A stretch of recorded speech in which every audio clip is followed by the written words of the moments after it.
So it's Thursday, the 23rd of March, 2023. A lot of twos and threes in that date, isn't there? Truth movement.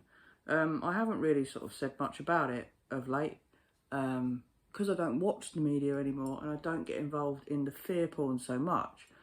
I don't have anything to reflect because I've noticed in the world, right, because I watch people on YouTube like Katie Hopkins and Russell Brand, and he kind of is telling us what's going on in the media and what's, so I don't know who we're at war with, who's at war with what. I've heard something about Trump maybe being arrested, something to do with Putin as well. How true that is, who knows. Katie Hopkins is doing something to do with the environment and 15-minute cities.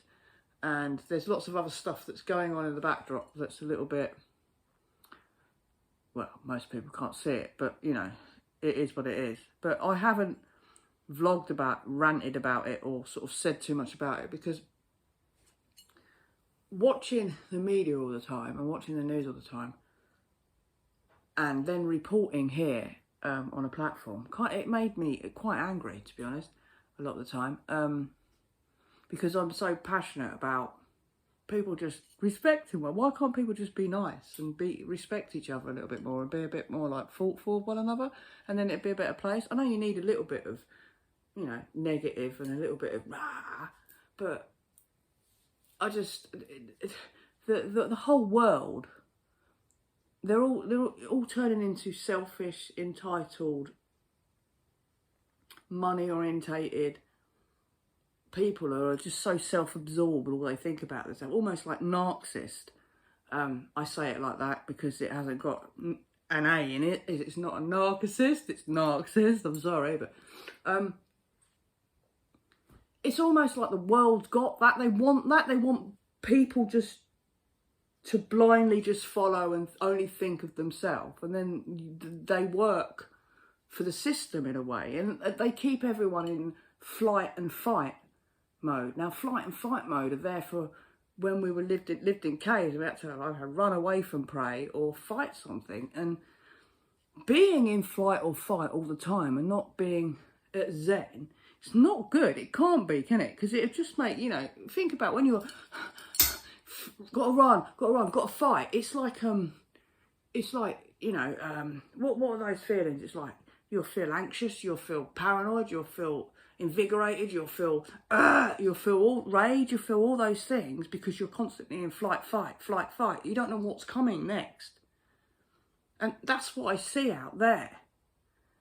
And people are just, what can we do? There's nothing, people feel like they can't say anything, they can't do anything. And it's just so, I can't step outside the box because then, I might not get that, or someone might think I'm crazy, or they might think I'm this, or that. There's an element of that as well. And it's like, during COVID, I found this out, because I said what I saw, and I said what I applied a bit of common sense and went, well, this to me doesn't seem right. Well, you're not an expert. It's like, I might not be an expert, I'm not saying I'm right, but can't you see what I'm saying too? Why are you not questioning this? You need to question things. Doesn't mean that because someone's qualified that they're definitely for your welfare.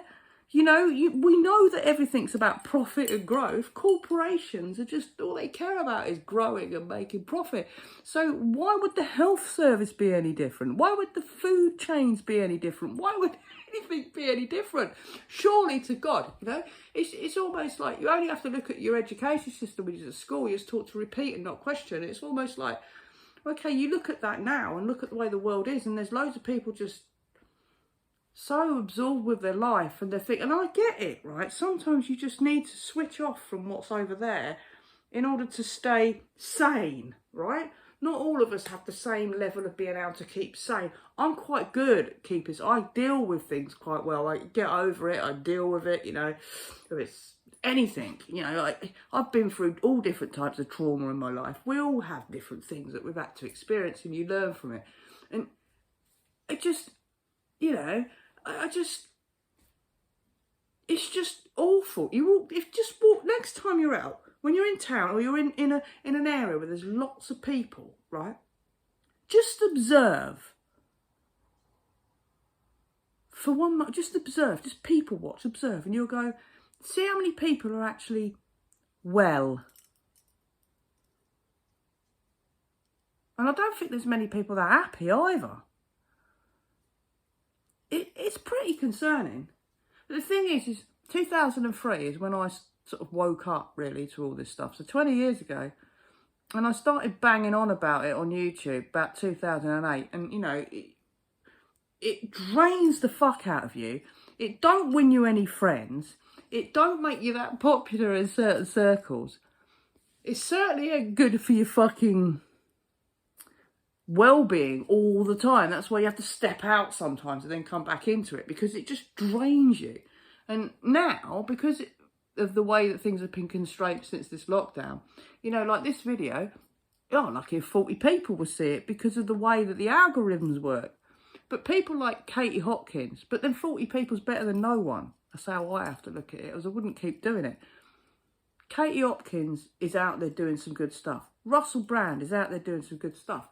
But the fact they're getting away with being able to say stuff on social media, I think, and Dr. Campbell as well, is because of how they're wording things and how they're saying things. Because two of them have been media trained. If you've been media trained, you know how to behave, right? So you can say something without triggering some kind of response. You know, I know Russ and Katie have both had videos, and so's Dr. Campbell, and they've come back, oh, we can't say that, can't mention that word or associate it with that. We'll go over to Rumble and we'll continue what we're saying. That's what Brand says. And Dr. Campbell's had one video pulled down for reading a fucking study. A black and white study that was published by, I don't know, some body. He got that taken down. You know, I had a video taken down for saying someone and something might have been biological warfare. It's just like, what the fuck, right? So because they can get a word out, a lot more people I think are seeing more and more stuff now. You know, look at France. A customer came in and said, oh, look at France. I said, what are France doing? I said, they're rioting, something to do with the retirement age. The French, right, they're so militant. They really don't take no crap. And I think, I actually think that most of us, not necessarily in this country, I just don't know if people are too selfish, if people are not bothered, you know, and I can't sit by and not say anything. And that's why I have to keep banging on about it. I wish I was bloody really selfish with stuff like that. I suppose, I don't know. Oh, selfish. I say selfish. I don't know if selfish is the right word. It's almost like, why would I put my reputation and my face and all this on the line and make myself not very popular for something to do unless it was important? It's got to have got to me and be that important. And it's got to have got to lots of other people and be important. So surely there might be something in that. But, you know, as far as the movement's concerned, as far as the media is concerned and all that sort of stuff's concerned, I've got nothing to say because I don't watch it and listen to what this bullshit is that's coming out of this box day in, day out. I'm quite content. So I go to work, do my job. I don't really get angry. I occasionally get frustrated with customers, as I did the other day. I don't get angry with the management anymore. I can't be bothered. And I'm usually quite happy at work, and I've got quite a lot of friends at work, so we're always like quite social, and you know, you have a laugh. And then in the evening, I either do my own shit because I've got a shit ton of hobbies, or I go and see a handful of friends who I see. Occasionally go down the pub and have a couple of beers. I went to my mate's last night and done some singing. Actually, that was hilarious. I had to walk home in this torrential rain. It was just like the amount of water that come out of the sky in one night, and it done it again today. Geoengineering springs to mind, but hey, no, can't mention that. Oh, that was a conspiracy. How long ago? I was a complete nut job. Funny that, not now, is it? Yeah. So I don't know. I've not really got anything else to say about the matter other than, you know, there's some big voices out there who are getting things out. And look at this. If you live in England, this 15-minute city thing, is not what you think it is. It's far more sinister. It's far more sinister. I don't know. I kind of almost, I don't know where we've got to, but it's concerning. Time will tell, but I don't want to dwell on it. I'd rather just like get on with creative stuff and see what happens. I feel like I've done enough ranting. I've done enough going on about, look at this, look at this. I've done enough of that. I can't be bothered anymore. I'm almost like, oh, I'm going to go sit over there in the corner and paint something. Maybe because I'm 50 now. Maybe I'm in retirement. I'm in conspiracy retirement. So I'll leave it there. But yeah, peace, love and light.